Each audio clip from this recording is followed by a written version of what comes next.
Bismillahirrahmanirrahim. Testing, testing. Boleh dengar ke?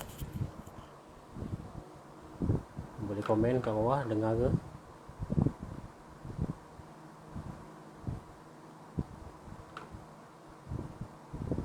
Komen kat bawah, dengar ke?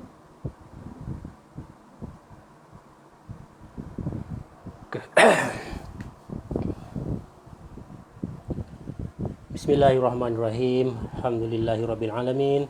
Wassalatu wassalamu ala ashrafil anbiya'i wal mursalin wa ala alihi wa sahbihi ajma'in.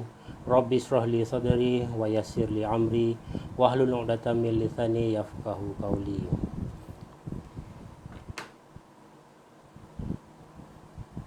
Assalamualaikum warahmatullahi taala wabarakatuh.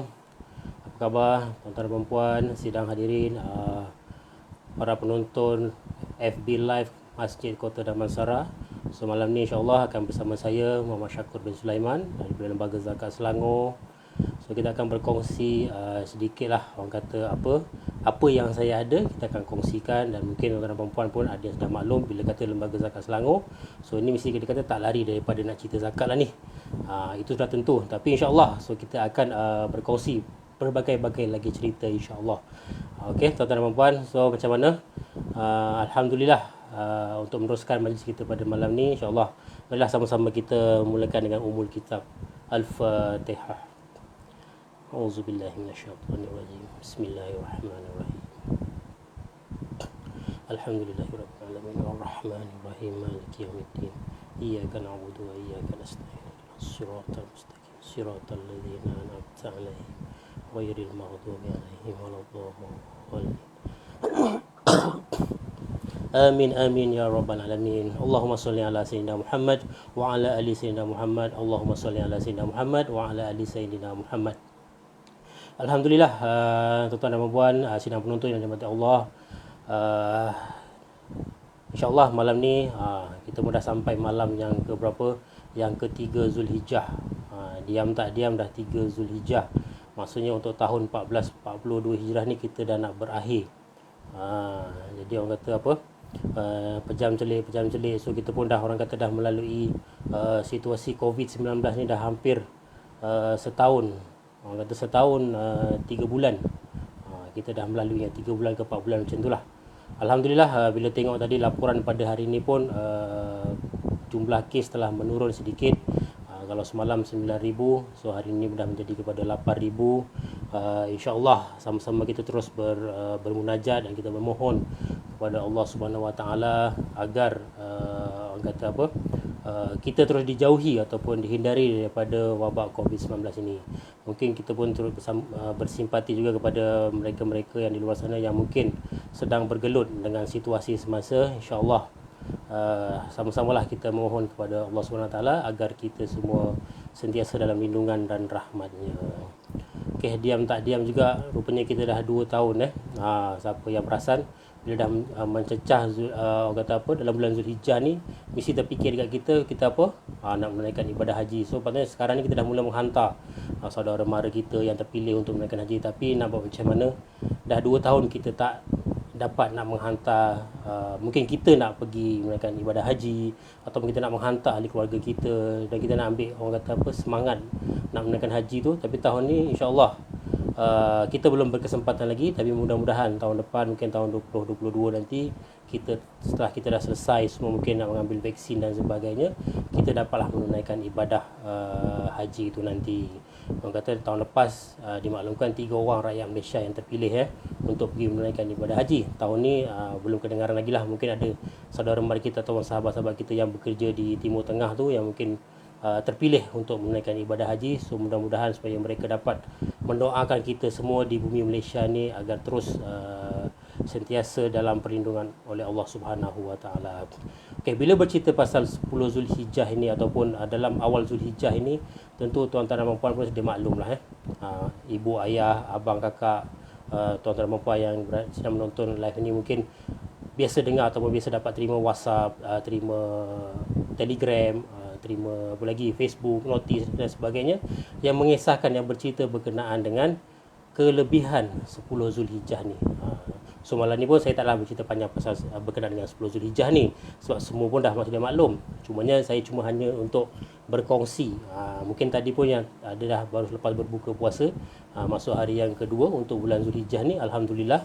Moga terus kita boleh istiqamah untuk sampai ke 9 Zulhijjah nantilah, untuk kita terus melazimi orang kata apa, ibadah puasa ini.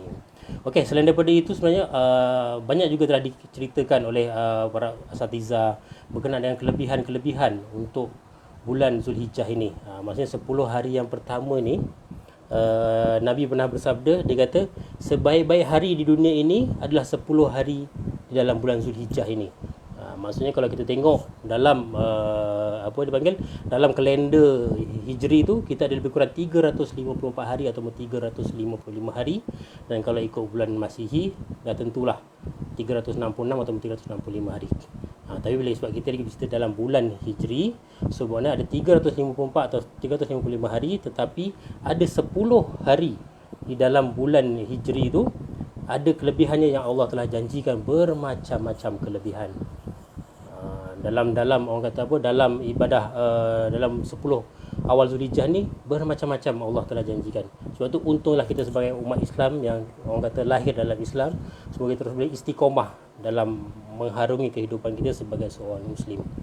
Kenapa? Sebab Allah memberikan kita banyak, orang kata banyak jalan untuk kita kumpul pahala tadi tu. Orang kata dalam bulan Zulhijjah ni, apa-apa yang kita buat, hanya kalau kita solat dah tentulah Allah bagi ganjaran. Kalau kita bersedekah, kalau kita terus berzikir, kata kita sentiasa mengingati dia, kita berzikir la ilaha illallah, subhanallah, alhamdulillah, Allahu akbar, la ilaha illallah, semua tu bermakna setiap satu lafaz yang kita baca, Allah akan gandakan dia punya ganjaran.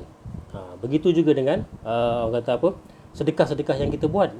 Mungkin kita sedekah tak ada RM1,000, tak ada RM1,000 kita buat RM100, tak ada RM100 kita buat RM10, dan tak ada RM10 kita boleh buat juga dengan melazimi dengan RM1. Tetapi janji gandaan itu yang kita tak pasti berapa, tapi Allah kata dijanjikan gandaan. Ada setengah riwayat mengatakan gandaan itu mencecah hingga ke 700 kali ganda setiap amalan. Itu sedekah. Zikir tadi dah tentu. Lepas tu solat dah tentu kita buat. Dan seterusnya apa lagi? Baca Quran. Itu pun amat digalakkan. Sebab dalam bulan Zulhijjah ni ataupun dalam bulan-bulan lain pun memang kita digalakkan untuk membaca Al-Quran. Kalau kata bacalah walaupun hanya sepotong ayat ataupun satu ayat. Tapi kelebihan dalam bulan Zulhijjah ni pula, Allah bagi ganjaran bukan hanya pada satu ayat, tapi pada satu huruf. Jadi bila kita baca satu huruf dalam Al-Quran, tapi takkanlah kita nak baca satu huruf saja. Tak, kita baca Alif Lam Mim Sadaqallahul Azim. Tapi tak apalah, daripada tak ada kan. Tapi insya-Allah. Tapi mula-mula kita mulakan dengan sedikit, tapi lama-lama dia akan menjadi bukit. Itulah pesan orang tua dulu, kalau kita nak menyimpan dan menabung, kumpul sikit-sikit, lama-lama akan jadi bukit. Jadi kalau kita baca sikit-sikit, lama-lama kita boleh khatam juga dengan Al-Quran. Tuan-tuan dan puan-puan yang dirahmati Allah Subhanahu Wa Taala. Sebenarnya kelebihan dalam bulan Zulhijjah ini adalah satu bulan daripada 11 bulan yang lain, di mana kita dapat menghimpunkan satu rukun, satu ibadah khusus, ibadah wajib yang kita lakukan dalam satu bulan. Percaya ataupun tidak? Kenapa saya berkata begitu? Sebabnya dalam bulan Zulhijjah inilah, dekat situlah memang solat dah ada, tiap-tiap bulan pun ada solat. Lepas tu apa? Mengucap dah tentulah, tiap-tiap bulan kita pun mengucap, tiap-tiap hari pun kita mengucap. Seterusnya apa? Zakat. Zakat, kalau zakat fitrah hanya ada pada bulan Ramadan. So seterusnya kalau dengan bulan-bulan yang lain, apa lagi? Zakat dah, puasa. Puasa pun dalam bulan Ramadan. Mana zakat fitrah dan zakat dan puasa dalam bulan Ramadan kita baru jumpa. Dalam bulan Muharram tak ada jumpa.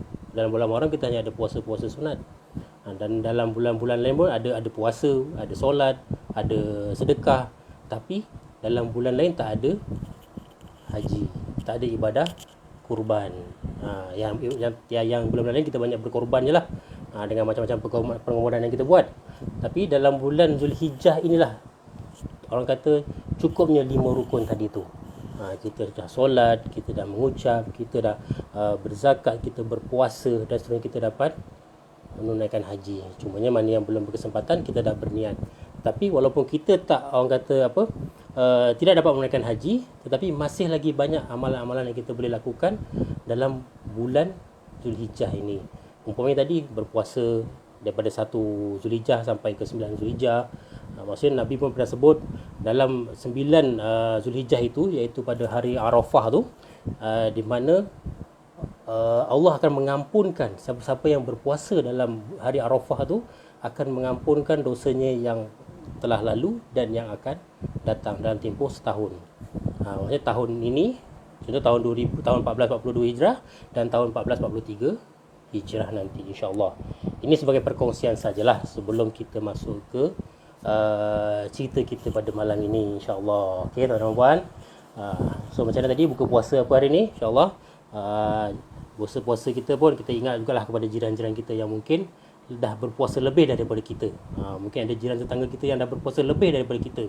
Kita mungkin puasa daripada orang kata apa, daripada pagi sampai ke petang, dan mungkin ada jiran sebelah rumah kita jenguk-jenguk lah.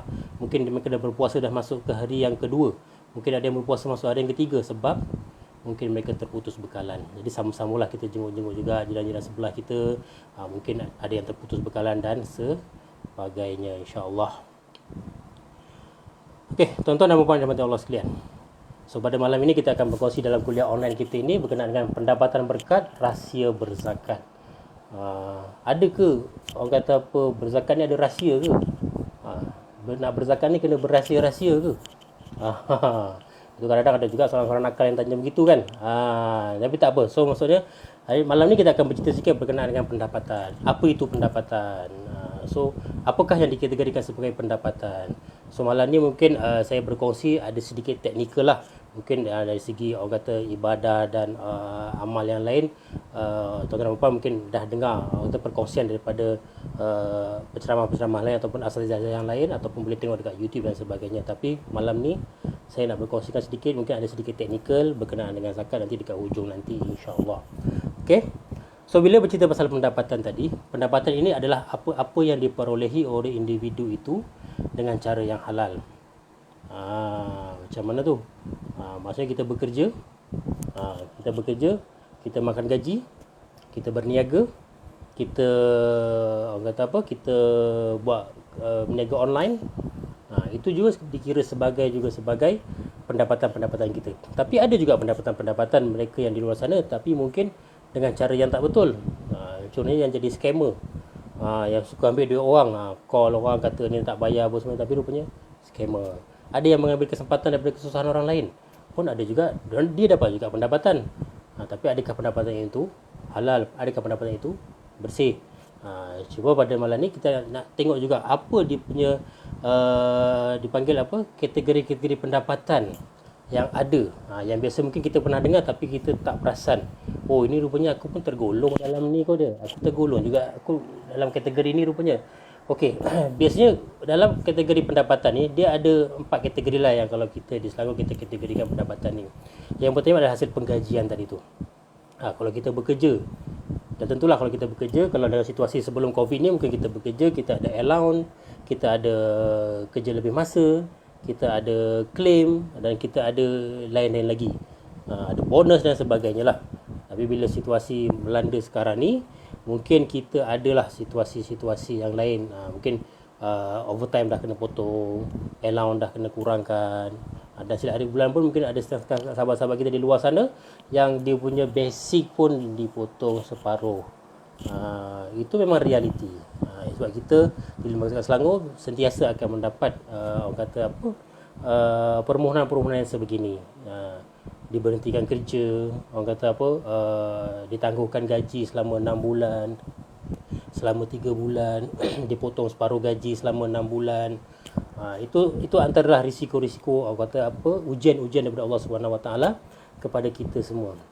Bila datanya dihantarkan oleh Allah itu, orang kata apa, ujian Covid itu tadilah. Okey.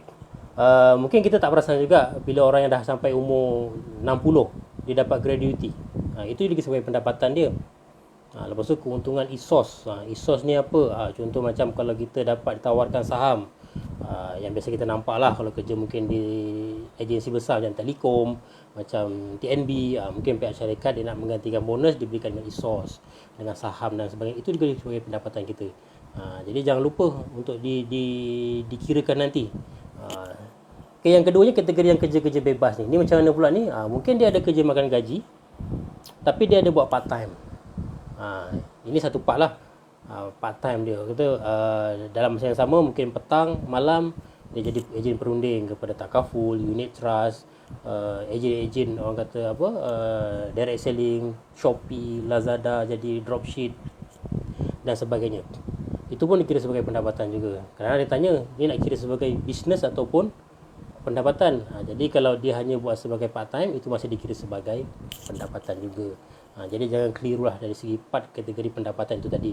Tapi bagi mereka yang memang full time, orang kata memang sepenuh masa, menjadi ejen perunding, menjadi orang kata apa, wakil-wakil kepada pihak-pihak syarikat, jadi itu juga dikira sebagai income mereka atau pendapatan mereka. Jadi pendapatan mereka adalah daripada hasil konsultan mereka, sama ada dalam takaful ke, unit trust ke, kowe ke, kuku ke, atau apalagi sebelah sekarang dah macam-macam banyak ada kan. Jadi pilih sajalah nak yang mana satu. Okey, ni boleh dengar ya tuan-tuan. Nanti kalau apa boleh tinggalkan komen dekat bawah tu, insya-Allah. Kalau tak dengar dan sebagainya lah. Mohon juga kepada tuan-tuan di luar sana untuk sharekanlah orang kata apa, perkongsian pada malam ni. Mudah-mudahan kita dapat memanjangkan orang kata apa, info-info yang kita boleh berikan kepada sahabat-sahabat kita yang kita lepas pandang hari ini, tak dapat mengikuti kita live pada malam ni, so boleh tengok selepas-lepas ni. Okey. Seterusnya adalah hasil al-mustaghalat. Apa ni Ustaz al-mustaghalat ni, macam payah je nak menyebut, ataupun dikira sebagai hasil-hasil sewaan. Kadang-kadang dia ni dia kata saya tak ada harta Ustaz, saya cuma ada kebun, saya cuma ada rumah, harta saya itu je lah. Tapi kalau seandainya macam rumah, kebun tu terbiar kosong, tak ada hasil, tak adalah apa-apa pendapatan. Rumah tu dibiarkan saja ataupun diduduki, tak adalah pendapatan. Tapi andainya dia ada 2 biji rumah, rumah tu disewakan, atau memang dia punya income daripada hasil sewaan rumah tadi tu. Dia ada 2-3 biji rumah disewakan. Itulah hasil-hasil sewaan tadi tu. Ataupun tanah tadi disewakan kepada orang, dipajakkan. Itulah juga sebagai hasil sewaan. Okey. Itu kalau ada tanah, kalau ada rumah. Tapi kalau dia kata saya cuma menternak lembu Ustaz, tapi saya ada jual susu lembu, itu juga dikira sebagai pendapatan. Saya ada bela ayam banyak dan saya jual telur ayam, itu juga sebagai pendapatan juga. Okey. Orang kata apa hasil yang memberikan pulangan kepada kita, itu juga dikira sebagai pendapatan kita. Okey, insya-Allah. Dan yang terakhir adalah hasil-hasil pemberian ataupun hasil-hasil sumbangan. Apa benda sumbangan ni? Sumbangan macam mana ni? Ataupun pemberian apa? Kadang-kadang kan kita tak perasan. Kita ni rupanya bila ahli keluarga kita meninggal, contoh mak ayah kita meninggal, tiba-tiba dapat harta pusaka, dibagi setelah difaraikan dan sebagainya, kita dapatlah harta pusaka tu, mungkin dapatlah 30,000. Lepas tu kita dapatlah pula kita masa kita berkahwin tu, isteri kita ni kerja kerajaan, ada pencen. Pencen isteri tu suami akan dapat. Untung kan. Isteri meninggal, suami dapat pencen kan. Tapi itulah kerja kerajaan lah. Tapi tak tahulah kalau situasi sekarang masihkah ada skim pencen yang sebegini. Tapi ni orang yang lama-lama dulu insya-Allah adalah. Ataupun apa-apa pampasan yang kita terima dikira juga sebagai pendapatan. Itulah maksudnya bila kita nak kirakan apa yang kita ada, harta yang kita ada. Kadang-kadang orang cuma berfikir, pendapatan aku bekerja je, aku tak ada apa. Tapi dia lupa, dia ada tadi tu pemberian harta pusaka.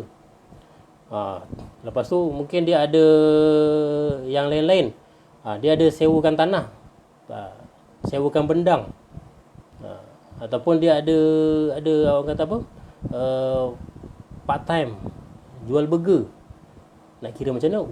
Untunglah jual burger tu. Tapi keuntungan tadi tu lepas tolak dengan kos, campurkanlah dengan pendapatan yang dia ada tadi. Okey. Itu adalah sebahagian daripada pendapatan. Kadang-kadang orang confuse pendapatan tu macam mana. Itulah tadi kategori pendapatan yang kita kena tahu. apa yang ada pada diri kita. Kadang-kadang bila kata pendapatan je, orangnya hanya petik pada kita bekerja. Jadi kalau tak bekerja, dia kata tak ada pendapatan. Tapi hakikatnya dia ada tadi tu. Dia ada sewaan, dia ada part time bawa Grab. Itu pun dikira sebagai pendapatan. Tapi lebih mudah sekarang, kalau tak silap saya, Grab telah membuat kerjasama dengan pusat zakat. Dia boleh buat auto deduction daripada income dia. Dia boleh letakkan dekat situ berapa dia nak contribute kepada zakat daripada dia punya pendapatan. Tapi bergantunglah orang kata pada situasi semasa, banyak ke tak banyak trip dia dapat pada masa tersebut kan. Itulah dikira sebagai pendapatan. Okey, tuan-tuan dan puan-puan yang dirahmati Allah, bila kita dah tahu orang kata pendapatan tadi tu, dah tentulah kita juga nak mendapatkan pendapatan yang orang kata apa, yang berkat. Macam mana kita nak dapatkan rezeki yang berkat, pendapatan yang berkat ni? Mudah saja tuan-tuan dan puan. Maksudnya bila kita katakan berkat ni maksudnya sikit tu cukup dan banyak dapat. Bila banyak rezeki kita dapat memberi manfaat kepada orang lain. Dan bila kita rasa rezeki tu tidak berkat, bagaimana pula? Rezeki yang tidak berkat, orang kata bila dapat sikit pun dia rasa macam tak cukup. Tapi bila dia dapat banyak pun rezeki, habis juga. Jadi kadang-kadang kita boleh tengok sendirilah pada diri kita lah. Kategori mana rezeki yang kita perolehi tadi tu. Adakah rezeki yang kita perolehi tadi tu memberi keberkatan kepada kita ataupun tidak. Kadang-kadang kita rasa macam rezeki tu milik kita, tetapi kadang-kadang kita tak perasan rezeki tu kadang-kadang bukan milik kita. Itu sebagai peringatan lah kepada diri saya yang menyampaikan dan kepada tuan-tuan dan puan yang di luar sana yang sedang mengikuti kita punya perkongsian pada malam ini. Okey, tuan-tuan dan puan, di sini saya nak berkongsikan satu cerita lah berkenaan dengan keberkatan ni. Saya menyertai zakat pada tahun 2009. 2 bulan saya menyertai zakat, saya telah ditugaskan di kaunter di Shah Alam, di Ibu Pejabat. Bila mana saya sedang bertugas tu, saya telah didatangi oleh seorang pembayar. Sekarang bila dia datang tu kita tahu pembayar lah, tapi sebelum tu masa dia datang tu, bila tengok situasi dia tu, kita pun kena terfikir-fikir. Biasalah bila kita di kaunter ni, sifat manusia tu biasa, kita akan terfikir, ini pembayar ke pemohon, pembayar ke pemohon. Sebab Lembaga Zakat Selangor adalah institusi yang diamanahkan untuk mengutip dan mengagihkan zakat. So kadang kita terpaksa freekan mind, kita kata okey lah ni mungkin pembayar zakat. So betul, dia datang tetapi dalam keadaan yang kusut masai. So bila dia tanya, ya cik boleh saya bantu? So dia kata, cik saya nak bayar zakat, boleh tak kirakan zakat pendapatan saya? Okay, kita tanyalah, cik kerja apa? Okey, saya berniaga restoran. Buat apa? Nasi biryani, dia kata. Okey, kita kirakan lah. Bila saya kira, cik kena bayar zakat sebanyak RM400. Oh iya ke? Tapi bila saya tengok daripada riak muka dia tu, dia rasa macam, oh iya ke, nak bayar ke tak bayar? Mungkin lah. Tiba-tiba dia keluarkan wallet dia tunjuk kat saya. Cik, saya cuma ada RM100 cik. Macam mana ya? Jadi kat situlah sifat kita sebagai orang kata apa, sebagai manusia mula terasa, tak apalah cik, kalau mungkin cik belum berkemampuan saat ni, cik boleh tangguhkan dulu, nanti bila cik ada rezeki cik tunaikan. So tapi dia kata, tak apa cik, saya dah memang berniat, sebab saya rasa cukup tertekan sekarang ni dengan perniagaan saya. Kadang-kadang bila orang kata saya buka kedai, orang kata saya tak buka kedai. Jadi mungkin biasalah kalau dalam konteks berniaga ni, mungkin tuan-tuan lebih faham lah situasi begini. Okay. So bila mana dia kata, tak apalah cik, saya bayar RM100, tapi macam mana cik nak balik? Tak apalah, insyaAllah lah, saya tawakal je, dia kata. Okay lah, dia pun bayar, saya pun proses bayaran dia. Nanti dia tulis cik ya, berapa baki saya yang saya kena bayar nanti, saya pun tulis lah, baki dia tinggal lagi 300. Okay, tak apa. So dia pun beransur pulang. Yalah, bulan berganti bulan. Tak silap saya lah, dalam 2 ke 3 bulan selepas tu dia datang balik, tapi dalam keadaan yang berbeza lah. So dia tegur saya, cik ingat saya lagi tak? Saya cakap macam perasan, tapi saya tak sure lah cik. Dia kata, saya dah datang itu tadi 3 bulan yang lepas. Cik yang bayar itu tadi ke? Dia kata, ya ni, dia tunjukkan receipt tu. Memang ada kat belakang tu tulis baki zakat dia RM300, dia tunjuk kepada saya. So okey lah cik, so sekarang cik nak bayar baki ke? InsyaAllah saya nak bayar baki. So saya tanyalah, macam mana cik, perniagaan sekarang dah maju ke ataupun dah ada perubahan ke? So dia kata, alhamdulillah cik. Dia kata rupanya lepas dia bayar zakat dengan saya 3 bulan yang lepas, bila dia keluar daripada pejabat zakat tu kalau siapa pernah pergi pejabat zakat di Shah Alam tu, di depan Masjid Negeri kan, dia punya jalan nak masuk ke dalam tu panjang. So Dalam keadaan dia keluar tu, tiba-tiba dia kata saya dapat panggilan daripada sebuah kilang yang menawarkan saya kontrak untuk membekalkan makanan di kilang dia untuk pekerja-pekerja dia selama 3 tahun. So dia kata, oh ya ke? Cakap, alhamdulillah kalau macam tu. Itulah cik, alhamdulillah, nasib baiklah cik bagi tahu saya itu hari. Orang kata zakat ni begini. So alhamdulillah, hari dengan keberkatan yang saya tunaikan itu hari ni saya nak bayar baki ni, dan saya nak bayar lebih lagi dengan lebih. So alhamdulillah, saya kata syukur alhamdulillah dengan apa yang telah diberikan kepada zakat lah. Maksudnya dekat situ dia percaya pada rezeki Allah. Walaupun kalau nak diceritakan pada mula-mula datang tadi tu, memang kita rasa, itulah saya tadi, mula-mula nak terima zakat ke nak bayar zakat. Katakan kita pun mula jadi confused. Sebab dekat situlah duduk yang tadi, bila pengertian berzakat tadi, apa erti zakat tadi adalah, maksudnya zakat berarti bersih, suci, subur dan berkembang. Maksudnya bila kita berzakat tadi tu, dia akan mengembangkan harta-harta yang kita ada dan akan menyuburkan lagi rezeki-rezeki kita. Bermakna bila mana tuan dan tuan-tuan puan di luar sana menunaikan zakat kepada lembaga zakat Selangor, jangan terkejut ya. Kita di zakat Selangor setakat ini kita menanggung lebih kurang ataupun kita menyantuni lebih kurang 58,000 keluarga fakir miskin. Ini tiap-tiap bulan memang kita kena santuni. Itu keluarga, 58,000 lebih ni keluarga. Jadi bila kita pergi kepada orang kata apa, bilangan ahli keluarga, dia boleh mencecah kepada 300,000 orang setiap bulan. Jadi bagaimana kita nak menanggung ataupun nak menampung keperluan tadi ni? Itulah orang kata, dengan yang kepada tuan-tuan yang masih ada rezeki di luar sana, tunaikanlah zakat. Itulah dikata tadi tu, orang kata apa, rahsia berzakat. Bila kita dah kupas rahsia zakat tadi tu, inilah tadi gambaran yang tadi tu. Orang kata kita macam tak percaya. Kita tak percaya dengan rezeki Allah. Tapi bila Allah bagi, dia akan bagi. Sebab tu kita kena percaya, bila Allah bagi rezeki tu, kadang-kadang sama ada dia satu ujian ataupun satu nikmat. Kadang-kadang kita pun kena nilaikan pada diri kita, sebenarnya rezeki yang Allah bagi tu ujian ataupun nikmat kepada kita. Kadang-kadang dia bagi banyak, dia nak uji adakah kita ni ingat ataupun tidak kepada mereka-mereka yang sedang memerlukan. Sebab tu dalam situasi sekarang ni, kadang-kadang bila kita fikir balik, memang COVID ini menekan kepada kita situasi banyak kepada, mungkin ada sahabat-sahabat kita yang tengah diuji. Tetapi kadang-kadang dalam satu konteks lagi, kita kena lihat balik, inilah peluang ataupun mungkin Allah nak tunjuk kepada kita untuk kita ni sebenarnya peka ataupun tidak dengan masyarakat sekeliling kita. Kadang-kadang kita dah menuding orang kata, kenapa zakat tak bantu, kenapa ni tak bantu kan. Tapi tiba-tiba kita sendiri lupa yang jiran sebelah rumah kita ni tak makan rupanya. Kita pun tak pernah tengok pun jiran sebelah rumah kita ni makan ataupun tidak. Sebab tu orang kata bila kita ada rezeki tadi tu, kita kena jenguk-jenguk lah jiran sebelah-sebelah kita. Walaupun tak banyak, mana dalam situasi sekarang ni mungkin kita dah boleh orang kata apa, mengurangkan sedikit kita punya kepada benda-benda yang tidak, bukan keperluan sangat lah. Contoh macam melancong tadi tu. Jadi duit melancong tadi kita boleh sedekahkan kepada orang yang memerlukan. InsyaAllah kalau kita dah banyak memberi, Allah akan ganti balik. Yang kata kita dah spend, aku nak pergi Langkawi ni sepatutnya bulan 6 ni, tapi dah macam mana PKPD pula Selangor. Langkawi PKP je boleh, dah fasa 2 pun. Tapi kita di Selangor ni tak boleh pergi lagi. Makin tinggi kes. Tapi insyaAllah nanti bila semua dah selesai, kita boleh pergi Langkawi. Mungkin boleh pergi Langkawi balik hari. Itulah kata kawan saya, pergi Langkawi balik hari. Okey, insyaAllah. Okey, tuan-tuan dan puan yang dirahmati Allah sekalian tadi. So bila mana kita dah faham apa harta-harta yang kita kena zakat, seterusnya keberkatan dengan berzakat tadi kita pun dah sedia maklum lah. Sebab dalam surah Al-Baqarah pun Allah sebut berzakat, bersedekah tadi ni umpama kita menanam sebiji benih yang akan menerbitkan 700 tangkai. Itu fadilatnya dalam bersedekah atau berzakat. Belum ditambah lagi dengan apa yang kita buat dalam bulan Zulhijjah ni, 10 bulan yang pertama, 10 hari yang pertama ini.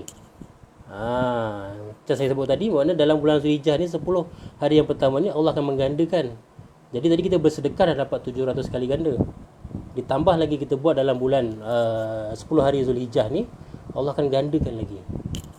Banyak ke banyak kita dapat pahala tu? Kadang-kadang kalau orang siapa-siapa yang terlibat main saham, dia akan kata, melabur hari ni besok nak untung. Sebab ada kawan saya ni, dia kategori dia kalau beli saham pagi, petang dia nak jual, dia nak untung. Dia kata nak pergi haji balik hari. Tapi tak apa, bila kita bersedekah tadi ni, dia punya keuntungannya kita akan ambil nanti masa dekat padang mahsyar. Mungkin tak banyak, tapi bila dikumpul akan menjadi besar. Sebab tu bila adanya orang kata apa, senang cerita kalau Shopee tu dia akan buat apa, jualan 66, 88, 77. Tapi dalam ibadah ni Allah bagi gandaan sebegini. Contohnya dia akan bagi gandaan 10 hari pertama dalam bulan Zulhijjah, 10 malam terakhir dalam Ramadan. Dalam Ramadan kategori malam, so kita akan bangun bertahajud, solat hajat, solat taubat dan sebagainya, untuk kita mohon pada Allah untuk kita diberikan ganjaran yang lebih. Kita bersedekah pada 10 malam terakhir, Allah akan gandakan juga. So bukankah itu dikira sebagai pesta ibadah yang kita kena raih? Tapi kadang kita pun terlepas pandang. Sebab tu pada malam ni, di ruang yang kita diberikan ini, kita sama-samalah untuk kita berkongsi. Okey, ada soalan dia kata, bisnes online kecil-kecil kena zakat juga ke? Kalau bisnes online secara kecil-kecilan, macam saya sebutkan tadi, itu dikirakan sebagai pendapatan kita. Berapa yang kita perolehi, tolak dengan pokok, dengan kos dan sebagainya, keuntungan itulah dicampurkan dengan pendapatan yang kita ada. Kalau kita masih bekerja, campurkan dengan gaji-gaji kita, kirakanlah zakatnya. Tapi kalau nak kira terus direct pun boleh. Sebab zakat ni kiraannya mudah. Kalau kita ada RM1,000, zakat ni hanya 2.5%, iaitu hanya RM25. Nak buat hari-hari pun boleh, nak buat bulan-bulan pun boleh. Bayar je secara online. Sebab kita pun bisnes online, jadi bayar zakat pun secara online. Tekan dia, bayar zakat RM25. Untung sale hari ni RM1,000, jual lah, bayarlah RM25, insya-Allah. Semoga ia dapat memberi manfaat kepada mereka di luar sana. Okey, seperti kita maklum tadi pun, saya nak berkongsi satu cerita lagi sebelum kita mengakhiri nanti kita punya sesi ni, berkenaan dengan orang yang menangguhkan pembayaran zakat. Benda ni pun berlaku kepada diri saya, bila mana pada tahun 2009 saya telah berjumpa dengan, belum berjumpa pun, tapi telah menghubungi seorang usahawan ni untuk menunaikan zakat. Tapi dek kata sebab dia ni terlalu sibuk, terlalu sibuk nak mencari bisnes. Bulan 1, bulan 2, bulan 3, bulan 4 bila kita hubungi, bos busy, sampailah ke bulan 9. PA dia call saya, dia kata, Cik Syako, boleh tak datang ke pejabat, bos nak jumpa petang ni juga. So bila kata petang ni juga, saya cakap, dekat mana cik? Dekat Kelana Jaya. Maklumlah, sebelum Covid 2019 ni, faham lah kalau pukul 6 petang kita nak pergi Kelana Jaya, pukul 6 petang macam mana situasinya. Jamnya ya amat. Tapi insya-Allah, saya cakap tak apalah, sebab pesan guru-guru saya di lembaga zakat dan di luar, dia kata, Syako, kalau ada orang minta tolong, bantulah sebaiknya. So saya cakap tak apalah, insya-Allah saya datang. So saya datang pukul 6, 6.30 saya sampai kat sana, minum dan sebagainya. Dia kata okey, naik ke pejabat. Rupanya barulah dia bercerita dengan saya dekat sana. Dia kata, Cik Syako, saya minta maaf, dia kata, saya Cik Syako dah buat temu dengan saya dah lama, tapi baru hari ni kita boleh berjumpa.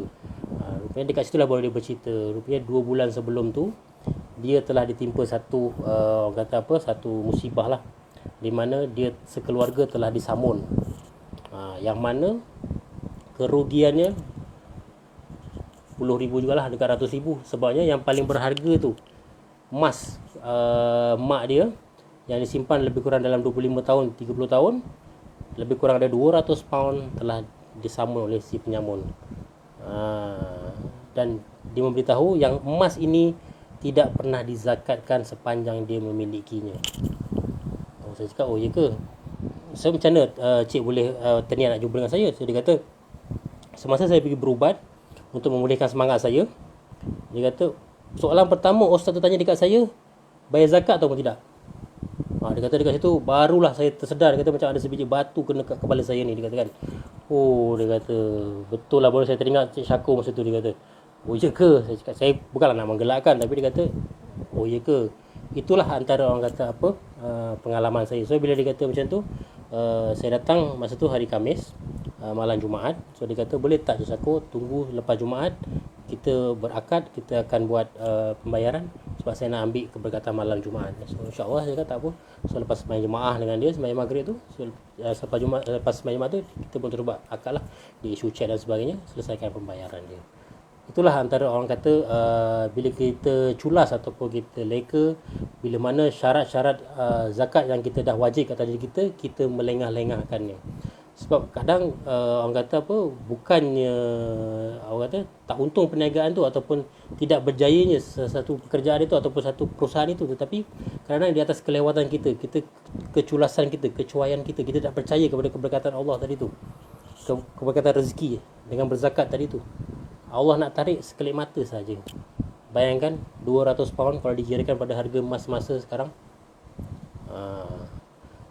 berapa kiralah nanti tuan boleh tengok kat portal kita www.zakatselangor.com.my, adalah dekat situ berapa harga emas hari ni, berapa nisab kita dekat sini.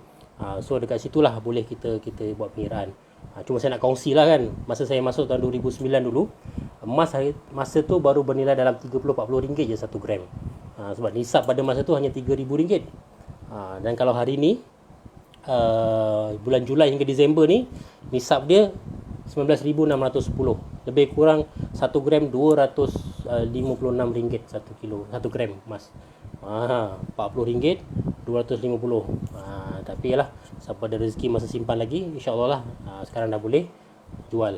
Tapi kalau jual nak beli lagi tak tahulah harganya sebagaimana. Okey, tuan-tuan dan rahmati Allah Subhanahu Wa Taala, mungkin kita dah sampai dekat penghujungnya tadi. Bila mana bercerita pasal pendapatan berkat rahsia berzakat, maksudnya kita jangan lupa apa-apa pendapatan yang kita perolehi, kita inginkan keberkatan daripada rezeki kita. Caranya, salah satu caranya adalah dengan berzakat. Zakat itu yang wajib. Jadi bila cukup syarat-syaratnya berzakat, kita ada Islam, merdeka yang sempurna milik, cukup nisab, cukup haul, bermakna kita kena tunaikan zakat dahulu. Lebihan barulah kita tunaikan ibadah-ibadah sunat yang lain, wakafnya, sedekahnya, infaknya. Itu yang lain, itu sunat. Yang wajibnya kita lihat dulu. Tapi jika kita tak layak untuk tunaikan zakat, tak apa, kita berniat, insya-Allah. Kan dalam setiap amalan yang kita lakukan, niat saja Allah dah bagi pahala. Itu baru berniat, belum kita laksanakan, insya-Allah. Jadi bila kita dah tunaikan zakat, insya-Allah kita dah lega. Yang wajib kita dah selesaikan, perbanyakkanlah dengan yang sunat. Banyak jalan-jalan sunat sekarang, macam kita berinfak, kita buat food bank, kita bagi sedekah makanan dan sebagainya. Itu juga jalan-jalan untuk kita meraih keberkatan, insya-Allah. Okey. Di hujungnya ini, saya menyuruh kepada tuan-tuan dan puan yang mana masih mempunyai rezeki, tunaikanlah zakat tu. Zakatnya sebenarnya tak banyak, hanya 2.5%. Macam mana nak kira? Mudah. Kalau nak gunakan perkiraan mudah, berapa harta yang kita ada, kalikan dengan 2.5%. Ataupun kalau kita ada 1,000, bermakna RM25 lah kita punya zakat. Kalau kita ada 10,000, bermakna RM250 lah zakat kita. Dan kalau kita ada 100,000, bermakna RM2,500. Tapi kenapa kita nak bandingkan yang kita nak keluarkan 2,500 ni dengan baki yang masih kita ada tadi tu 97,250 lagi. Sedangkan sedikit, tapi kita kena ingat Allah tengah berpesan, Nabi pun tengah berpesan, jangan sampai harta kita dimakan oleh zakat. Maksudnya kalau kita culas, kita cuai, kadang-kadang harta itu kan habis. Macam tadi itulah, cerita tadi tu.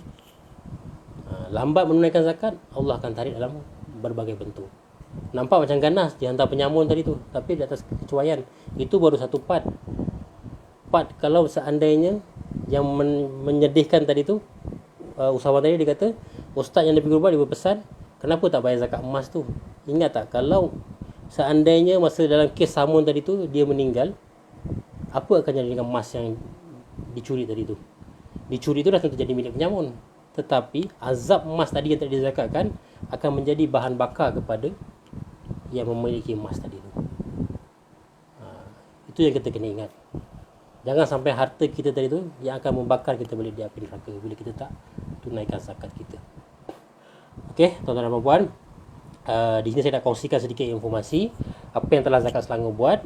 Kita ada program Zakat Selangor Peduli, di mana boleh kongsikan ataupun boleh follow ke Facebook kita Lembaga Zakat Selangor untuk tengok ataupun untuk kita kongsikan kepada masyarakat di luar sana, seandainya ada jiran-jiran kita yang terkesan dengan situasi semasa, ada saudara mara kita yang terkesan, syaratnya tinggal di Selangor lah ya. Jangan pula kita sharekan info ni bawa ke negeri luar. Sebabnya zakat ini adalah untuk negeri tersebut. Jadi bila dalam konteks sekarang ni, zakat lah untuk zakat Selangor. Jadi kongsikanlah info-info tadi tu. Maksudnya panjang-panjangkan mana mereka terputus bekalan, makanan dan sebagainya. Boleh layari laman web kita www.zakatselangor.com.my. Dekat situ ada poster kat depan tu, Zakat Peduli Selangor tu, Zakat Selangor Peduli. Dekat situ kita boleh mohon, ajukan kepada mereka untuk memohon dekat situ.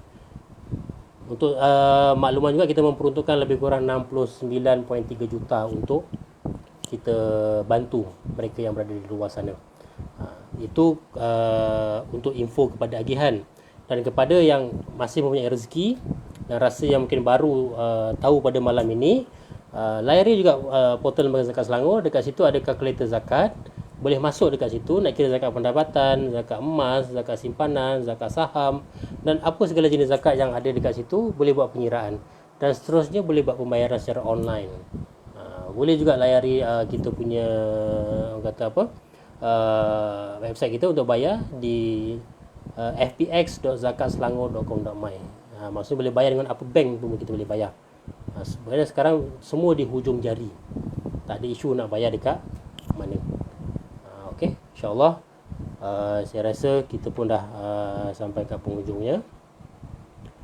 Dan mohon kepada tuan-tuan dan puan yang mengikuti live ni, boleh di-sharekan perkongsian pada malam ini.